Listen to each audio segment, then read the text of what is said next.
Hey everyone, welcome back to my channel. So today I have 3 spring crafts for you guys, and I don't think I've ever done a craft video on this channel before. I'm not really a crafty person. I don't know, it depends on the day. I scrapbook and I did make my own Halloween costume, so it's like sometimes I feel like doing crafts and sometimes I'm just like, can I just go buy it from the store, you know what I'm saying? But anyway, I woke up this morning and I was like, I really want to do a spring craft. And then I just decided to make it into a video. So, like I said, I have 3 spring crafts, and let me show you what they look like. You can't really see it from here, but it's kind of just like a vintage jar of junk. It's like a vintage butterfly jar. I guess we could call it that. It's a vintage butterfly junk jar, I guess. And then here's this jar. Be showing you how to make this. So all 3 crafts, if you haven't noticed already, are spring jars. So I hope you guys enjoy this how-to on how to make these 3 spring jars, and if you want me to make more craft videos, just post it down below. Before we get started, I did want to mention that I did dye my hair again, and that's what it looks like. And I use L'Oreal High Color Highlights in Fire Red, and I'm also using John Frieda's red shampoo and conditioner. So anyway, what my hair looks like. If you guys want a whole video on my hair and how I maintain it, the color and everything, post that down below. Let's get started. Okay, so this first one is the spring scene jar, and I just like to call it the spring scene because you always find eggs laying around during the springtime. I don't know, it just looks like a spring scene to me with all the branches and everything.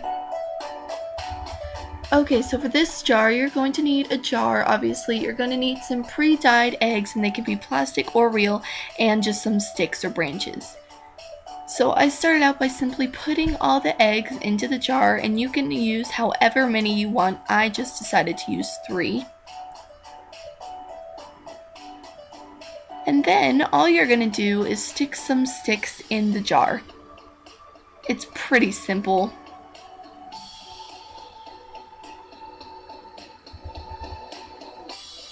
And you're done. This one, I don't know what to call it, so I'm going to call it the I don't know what to call this jar. So this one is really simple as well. All you need is some paper, a jar, and some sticks. And if you have any ideas for the name of this one, please leave it down below. You're also going to be needing a pencil and some scissors, and you can choose whatever kind of paper you want. I decided to choose this Florally light green. So I'm going to start by rolling up the paper and putting it in the jar. And you can't see it because the jar is totally cut off, but at the top the paper was a little long for the jar, so I drew a line where I needed to cut it and just cut off the excess with my trusty scissors.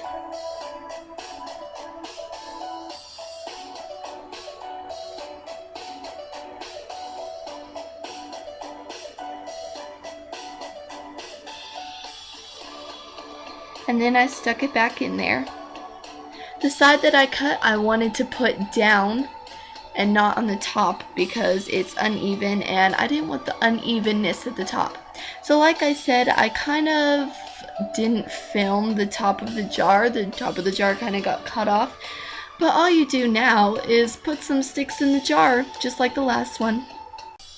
This one I like to call the vintage butterfly junk jar, as we established in the intro. And you're going to start off by printing out 2 pictures. I just chose some vintage music notes in a spring scene, and you're also going to need a butterfly stencil. I think the vintage music notes and the spring scene are perfect for this because of the vintage and spring. It kind of just pulls it all together. You're also going to need a jar, some scissors, pencil, and whatever other junk you can find. I chose spools of thread and buttons and gumballs and all that. So you're going to put your butterfly stencil on your pictures and start to trace around it so that you can cut out the butterfly on the picture that you chose, if that makes sense. And here are my 2 butterflies.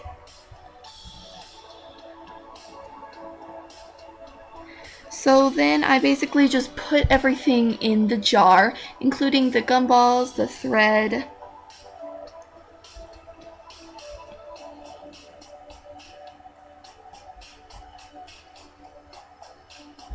I cut out a piece of vintagey looking wire.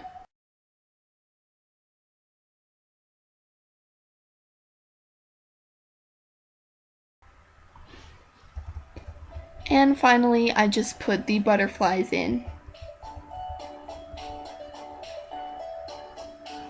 I folded them a little bit in the middle so it looks like they're trying to get away or they're flapping their wings or something, instead of it just being 2D. And you're finished. Okay, so I hope you guys enjoyed this spring jar craft video, and like I said in the beginning, if you guys want me to do more crafts, I always do this with my hands when I'm doing videos. Like, I'm always just like, if you want me to do more crafts, jump up on it, okay, if you want me to do more crafts, just post it down below. You know what I'm saying. Post down below which one was your favorite jar, the first, second, or third one that I did, and also comment down below what your favorite thing about spring is, because I want to know. Bye, guys.